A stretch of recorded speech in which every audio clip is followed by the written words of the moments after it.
There is a spiritual law, unseen yet unwavering, that governs the movement of all things. It is the law of the spoken word. Words are not idle.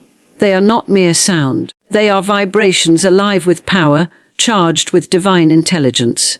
What you decree, you bring forth. What you claim, you receive. What you speak, you create.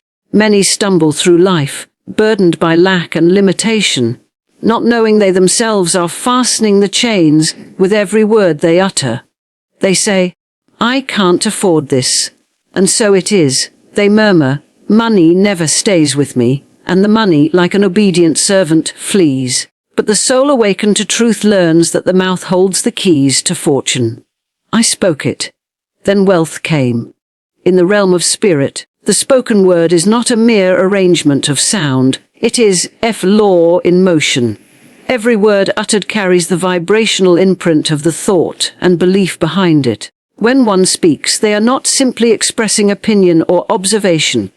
They are decreeing, commanding, and creating. The universe responds not to the surface of the words, but to the power, emotion, and certainty that give them life. The individual who truly understands the power of the word never speaks idly, never complains, never affirms lack, for they know that every word spoken is like planting a seed in the garden of their life.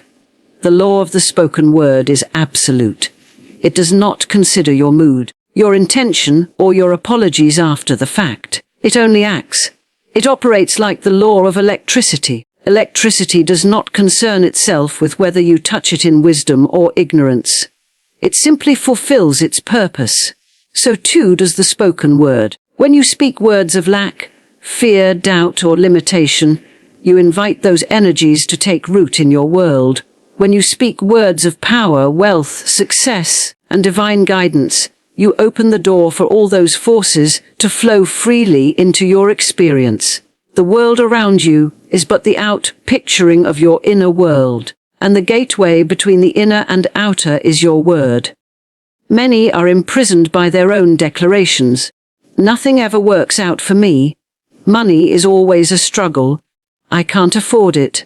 Opportunities pass me by.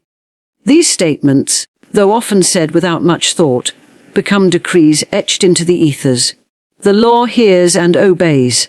The ancients knew this truth. The scriptures declare, "Thou shalt also decree a thing, and it shall be established unto thee." The moment you speak, your words begin to move substance into form. The moment you declare, heaven and earth begin to rearrange themselves to bring forth your manifestation. The spoken word, when imbued with faith and conviction, bypasses logic and moves straight into demonstration. It is not the many words that matter. It is the zealot right word, the Savon's divine word, spoken with unwavering belief. One statement of truth, firmly planted, can erase years of false belief and open the floodgates of abundance.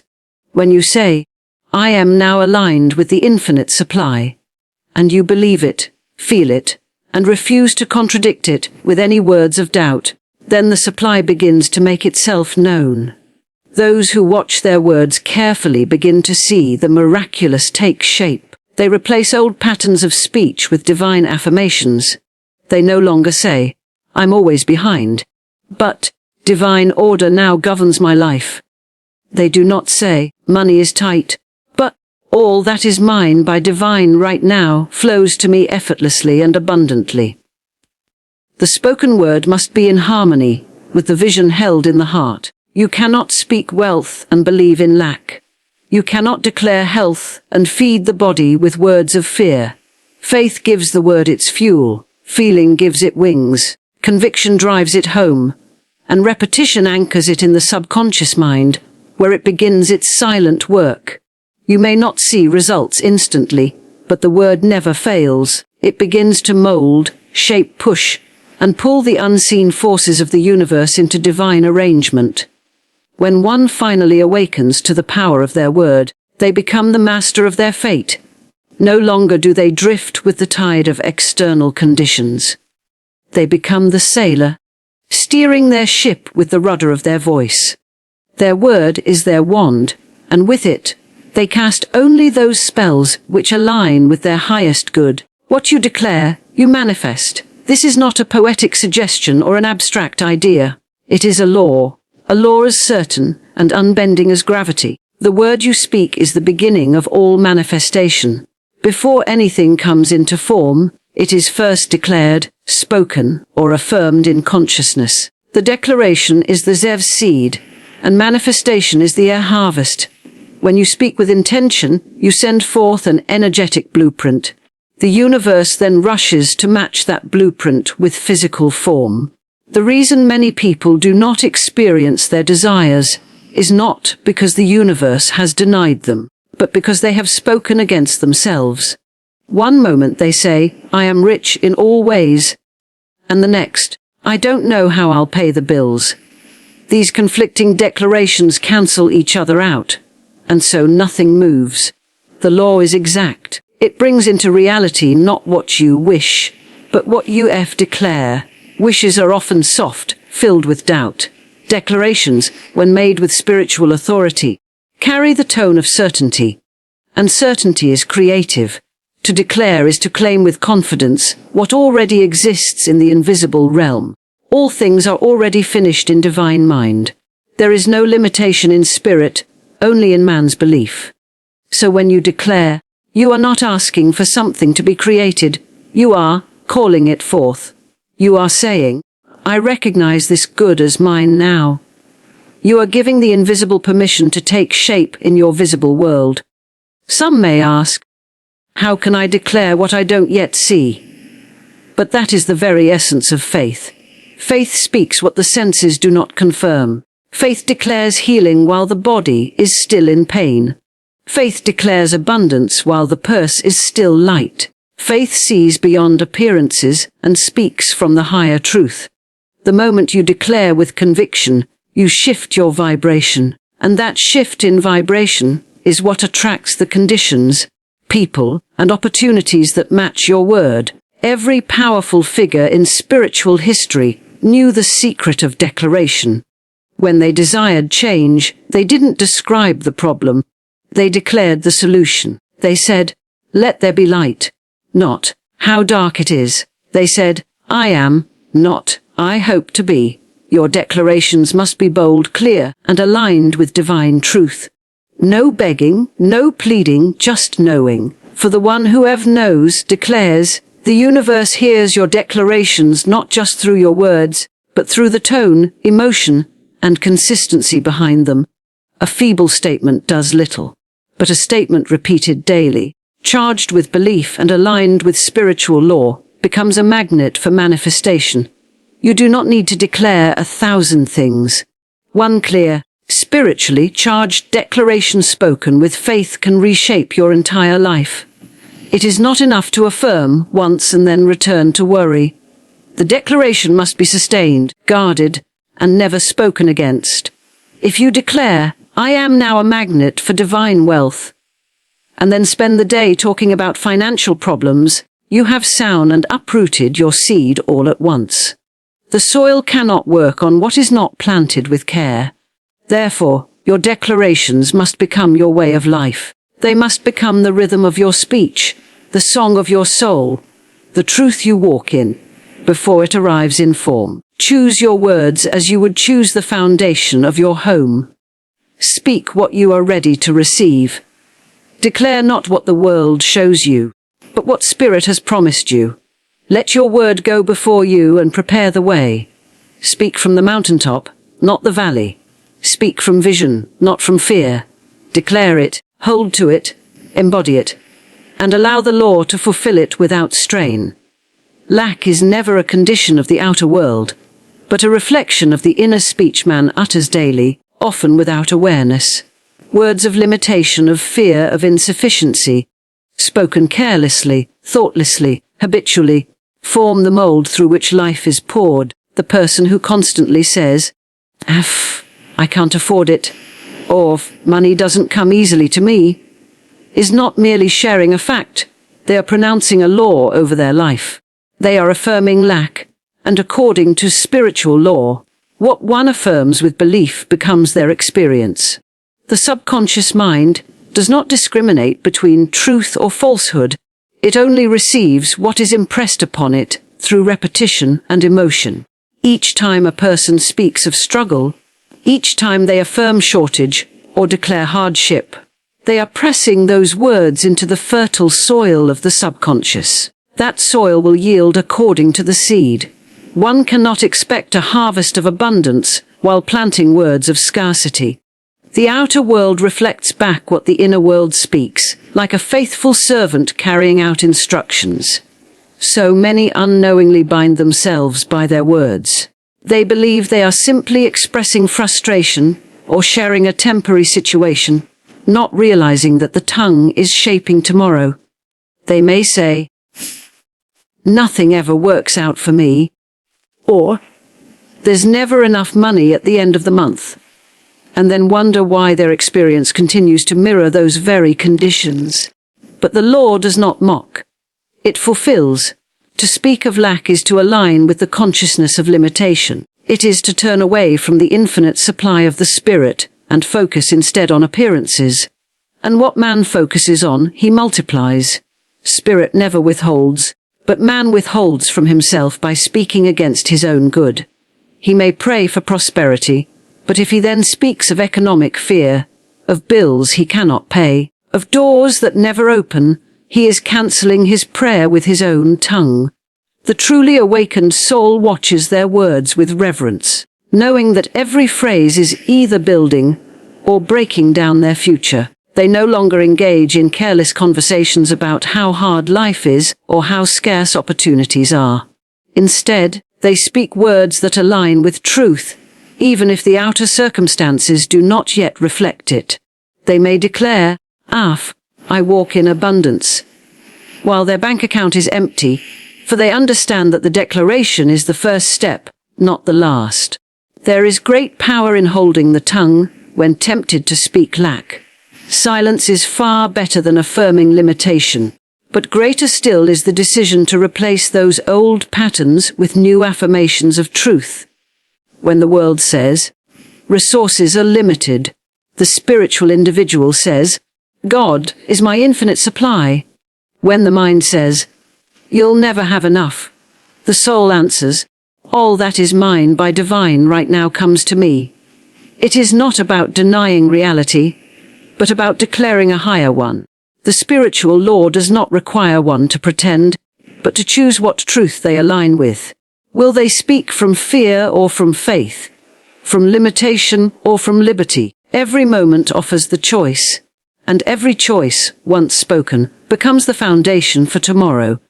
Man does not live by bread alone, but by every word that proceeds from his mouth. If his words are full of fear, his life will reflect fear. If his words are filled with power, expectation, gratitude, and divine confidence, then even in the desert, streams will begin to flow. The speech of lack is a prison, but the speech of abundance opens the gates to a higher life. Every word is a brushstroke on the canvas of reality. Divine supply is never limited, never delayed, and never withheld. It is ever present, infinite, and immediate. But it is accessed not through force or effort, but through the spoken word of faith.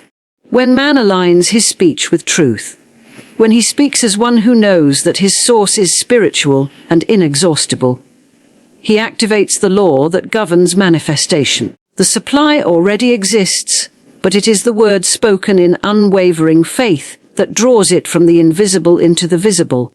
Faith is the bridge between man and his good. It is not mere hope, nor is it a passive belief. It is the bold declaration of spiritual certainty. When one says, "I know my needs are met," while all evidence points to lack, that statement, if charged with faith, sets the entire universe in motion to fulfill it. The law cannot fail, but man often speaks with doubt, and thus delays his demonstration. The moment he speaks with confidence, free from fear, free from contradiction, the way is prepared. Every condition in the outer world is the result of man's belief system, and belief is most clearly revealed through speech. When a person continually affirms that times are hard, or that money is tight, They are not just stating facts, they are sealing their situation with spiritual authority. Divine substance cannot flow where fear blocks the channel. But when man dares to speak the language of abundance, regardless of outer appearances, he becomes an open vessel for supply. God does not ration. Divine mind does not withhold. All good is already given, awaiting only the call of faith. That call is made through words. When one says, "Unexpected channels open now," or "There is no lack in divine mind, and none in my life," they are not merely repeating phrases. They are issuing commands into spiritual law, and the law, being exact and impersonal, responds with precision. Faith-filled words do not waver. They do not shrink back when the bank account is low or when doors appear shut. They continue to affirm truth with calm authority. As my supply is unlimited, for God is the source of all. This steadfast speech becomes like a magnet, drawing to itself ideas, people, opportunities, and resources that were always present, yet hidden from view. There is no mystery to the working of spiritual law. It operates with mathematical certainty. What man believes, he speaks, and what he speaks in faith, he receives. There is no exception. If the speech is weak, the result is weak. If the speech is strong, filled with conviction and power, the result is inevitable. This is why it is written, "Let the weak say, I am strong," not because strength is currently present, but because the declaration draws it forth. Man must train his speech to match his desired good. He must stop affirming what he does not want. He must become bold in his word, clear in his statements, and unmoved by appearances. He must learn to say, "Bess, I do not concern myself with the how. Divine intelligence is handling every detail," and then hold to that truth with absolute trust. There is a supply for every demand, a solution for every problem, a provision for every need. But it must be claimed. And claiming is done through the spoken word. The silent thought prepares the soil, but the spoken word plants the seed. Once planted in faith, it begins to grow, even if unseen. Speech is not merely communication. It is creation. When spoken in faith, it becomes the channel through which divine supply flows without obstruction, without delay, and without limit. Your word is your wand. This is not symbolic. It is literal in the realm of spiritual law. The word you speak holds creative power, shaping substance, moving conditions, directing outcomes.